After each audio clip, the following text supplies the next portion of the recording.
তুমি রাগ করবে না, মুড়িগুলো খেয়েছি তো, মুড়িটা কি হয়েছে? উকি মেরে দেখছে, মুড়িকে দেখেছো মামামের পেছনটাই, মামামে গোপাল দেখেছো।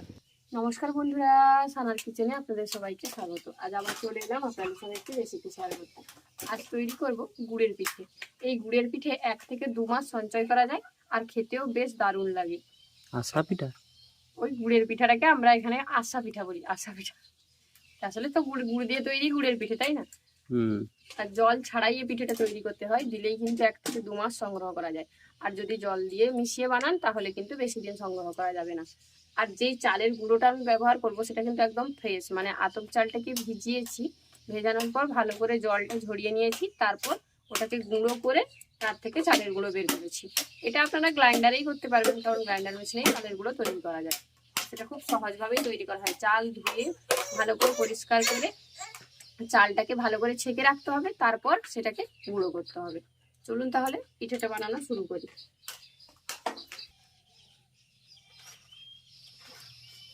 এখানে 1 কেজি পরিমাণ গুড় আছে, কিন্তু আমি অর্ধেকটা নেব, মানে 500 গ্রাম গুড় নেব।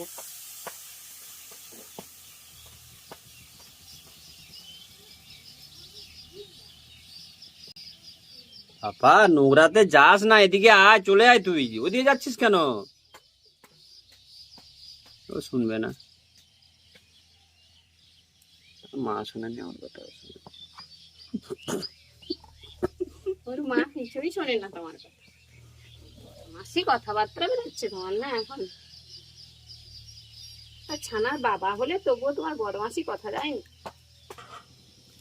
এখন গুড়টাকে খুব ভালো করে ফুটাবো, গুড়ের কালারটাও চেঞ্জ হবে, আর এদিকে একটা সুন্দর গন্ধ বেরাবে গুড় থেকে, মানে ঘ্রাণটাই বোঝা যাবে গুড়টা খুব ভালোভাবে পাক হচ্ছে। আর অতিরিক্ত কিন্তু জাল দিয়ে গুড় ফোটানো যাবে না, তাহলে কিন্তু গুড় পুড়ে যাবে আর লেগেও যাবে কড়াই। তাই মিডিয়াম আছে গুড়টাকে খুব ভালো করে ফুটাতে হবে। আর গুড় যত ভালো হবে তত কিন্তু পিঠেটা ভালো হবে। মানে গুড়টা খুব ফ্রেশ দরকার, একটু বালি ভালি ভাব যে গুড় থাকে না, চিটচিটে ভাব, সেই গুড়টাই দরকার। গুড়টাকে কিন্তু একদম ভালো করে পাক করে নিয়েছি। দেখুন গুড়ের কালারটা কিন্তু একদম চেঞ্জ হয়ে গেছে। আগে গুড়ের কালার কি ছিল আর এখন কি কালার হয়েছে। কোথায় আরো একটা নিয়ম আছে বোঝার। এই দেখুন একটা বাটির মধ্যে আমি জল নিয়েছি, এবার এর মধ্যে একটু গুড়টা দিয়ে দেবো। তারপরে এই যে দেখুন, এই যে গুড়টাকে এক জায়গায় জটো করে এইভাবে লাড্ডুর মতো পাকিয়ে যাচ্ছে না, তার মানে গুড়টা খুব ভালোভাবে পাক হয়ে গেছে। আর একদম যাবে কাদা হাঁটতে। কই রে, আয়, কোথায় যাচ্ছিস? এই গুন্ডা, এই গুন্ডা, হিরো গুন্ডা, এখানে বসো। এই নারকেলটা নাও, এটা তোমার।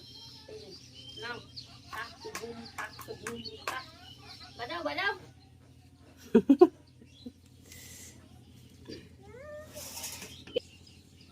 এবার এর মধ্যে অল্প অল্প চালের গুঁড়ো দেব, আর এটাকে কিন্তু গোলাতে থাকবো, দিয়ে ভালো করে একটা দইয়ের মতো তৈরি করতে হবে। অল্প অল্প চালের গুঁড়ো দিচ্ছি আর ভালো করে এটাকে মেশাচ্ছি, কিন্তু একদম একসঙ্গে বেশি চালের গুঁড়ো দেবেন না, অল্প অল্প দেবেন আর মেশাতে থাকবেন। আর আঁচটা আমি কিন্তু একদম কমিয়ে দিয়েছি, এখন একদম কম আঁচে মেশাতে হবে, নাহলে কিন্তু তাড়াতাড়ি শুকিয়ে যাবে আর চালের গুঁড়োটা ভালো করে সেদ্ধ হবে না, কারণ এটা তো গুড়, তাই তাড়াতাড়ি পাক আসবে। এই যে অল্প অল্প চালের গুঁড়ো মেশাচ্ছি আর এটাকে খুব ভালো করে মিক্স করছি। এই গুড় খুব ভালোই চালের গুঁড়ো খায়, চালের গুঁড়ো ভালোই লাগে।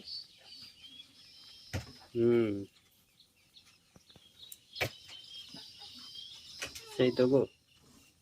তুমি ভাবছো কখন যে হবে আর ভেজে দিবে, কি জানি এত কথা বলছে কিন্তু ম্যান কাজটাই হচ্ছে না, ভেজে দিচ্ছে কি তাড়াতাড়ি করে। কারণ ক্যামেরার পেছনে যিনি আছেন এই পিঠার ভক্ত, মানে পিঠে যে কটা হবে হয়তো আমরা যদি 1-2টা পাই তো কপাল করে, বড় মুশকিল আছে। হাসছো হাসছো, ওই ক্যামেরার পেছনে কেউ দেখতে পায় না তো, এই জন্য তুমি মজা নাও না। না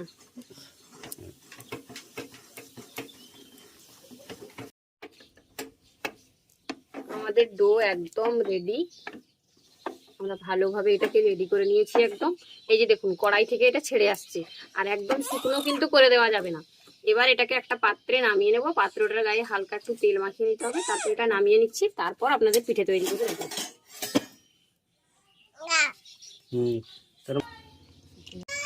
এখান থেকে ডো রেডি হয়ে গেছিল, আর এদিকে আমি কলা পাতার উপরে ভালো করে তেল মাখিয়ে নিয়েছি, আর এদিকে কড়াইতেও তেল গরম করতে দিয়ে দিয়েছি। এবার পিঠেগুলো তৈরি করব আর ভাজবো। অল্প অল্প ডো নিয়ে ইচ্ছে মতো সাইজে পিঠেগুলো কিন্তু গড়া যাবে।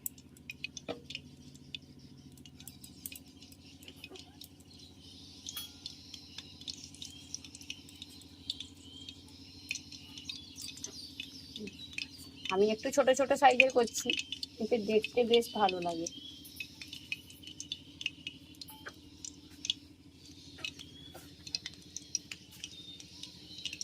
আপনারা চাইলে কিন্তু এর থেকে বড় সাইজেরও করতে পারেন বা আর একটু ছোটও করতে পারেন। এই যে আমি এটা হাতের মধ্যে নিয়ে এইভাবে গোল করে নিচ্ছি। আপনারা চাইলে চাকতির উপরেও গোলটা করতে পারেন। এইভাবে গোল করে নিয়ে এরকম হাতের সাহায্যে এইভাবে চ্যাপটা করে নিতে হবে। আর এটা একটু তাড়াতাড়ি করতে হবে, কারণ ডোটা বেশি ঠান্ডা হয়ে গেলে আবার শুকিয়ে যায়। জানি না আমি কতটা স্পিডে করতে পারবো। আমি কি একটু হেল্প করে দেবো? তোমার বেটু সামলাও তুমি।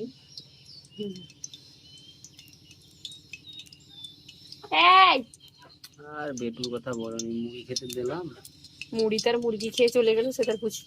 চুপচাপ বসে বসে দেখছি, আদর করছে এসে আমাকে পেছন দিকে, দেখেছো? তুমি রাগ করবে না, মুড়িগুলো খেয়েছি তো, মুড়িটা কি হয়েছে? উকি মেরে দেখছে মুড়িকে, দেখেছো? মামামের পেছন থেকে। মামামে গোপাল। ও গোপাল, কানহা কোনটা, কানহা না গোপাল? এই তো একটু দেবে মাম্মাম, একটু খেতে দেবে মাম্মাম। এইগুলো হচ্ছে তো। কি খাবে? এগুলো খাবে? আচ্ছা হোক, খাবে তুমি কি বলবে। বানাচ্ছ দেখছে? ও তো খেতে তো দিচ্ছে না, শুধু বানাচ্ছে। যাও বসবে, যাও। বাবা দেখ মুরগি দেখ ওইদিকে। এইভাবে পিঠেগুলো সব তৈরি করে নিই, তারপর ভাজবো। মানে অর্ধেক পিঠে তৈরি হয়ে গেলেই ভাজা শুরু করবো। অনেকগুলো পিঠে তৈরি করে নিয়েছি, আর এদিকে তেলটাকেও গরম হয়ে গেছে। এবার তেলের মধ্যে পিঠেগুলো ছাড়বো।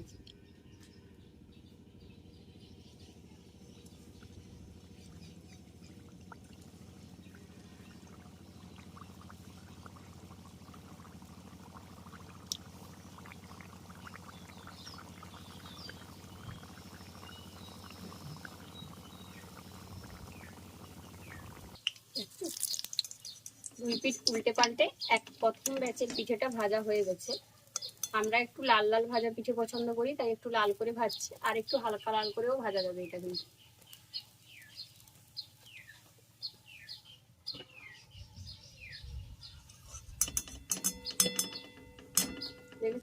দেখেছেন পিঠেগুলো একটাও ভেঙে যায়নি, খুব সুন্দরভাবে তৈরি হয়েছে। এবার আবার এর মধ্যে ছেড়ে দিচ্ছি।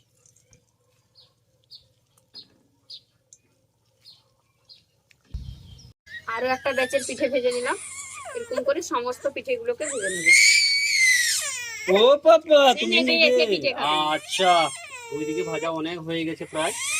চলো আমরা না একটা পিঠে নেব, তুই আর আমি খাবো তো। হ্যাঁ চল। সমস্ত পিঠেগুলো ভাজা হয়ে গেছে। দেখুন পিঠেগুলো কতটা সুন্দর হয়েছে। আর এই পিঠেগুলো কিন্তু 1 থেকে 2 মাস সঞ্চয় করে রাখা যাবে। যে কোনো এয়ারটাইট কৌটোতে ভালো করে রেখে দিলে একদম 2 মাস নির্দ্বিধায় খেতে পারবেন, কোনো কিছু হবে না, কারণ কোনো রকম জলের ব্যবহার করা হয়নি এর মধ্যে। আর পিঠেগুলো খেতেও দারুণ লাগে, আর বেশ একটু মুচমুচে খসখসেও হয়েছে পিঠেগুলো। আমাদের আজকের এই পিঠে রেসিপিটা আপনাদের কেমন লাগলো অবশ্যই কমেন্ট করে জানাবেন। ভালো লাগলে বরাবরের মতো ভিডিওটি একটি লাইক করে আপনার বন্ধু বান্ধব ফ্যামিলির সঙ্গে ভিডিওটা শেয়ার করবেন। সেই সাথে চ্যানেলে নতুন বন্ধু হয়ে থাকলে অবশ্যই চ্যানেলটি সাবস্ক্রাইব করে নেবেন, আর পাশে থাকা বেল আইকনটি অবশ্যই ক্লিক করে রাখবেন পরবর্তী ভিডিও নোটিফিকেশন সবার আগে পাওয়ার জন্য। আজ তবে এই পর্যন্তই, আবার দেখা হবে এরকম কোনো এক নতুন রেসিপি নিয়ে। ভালো থাকবেন, সুস্থ থাকবেন, টাটা। দারুণ টেস্ট হয়েছে। খসখসে হয়েছে দেখো, এতটাই খসখসে হয়েছে, মানে এই তো আওয়াজটা দেখো, দেখেছো?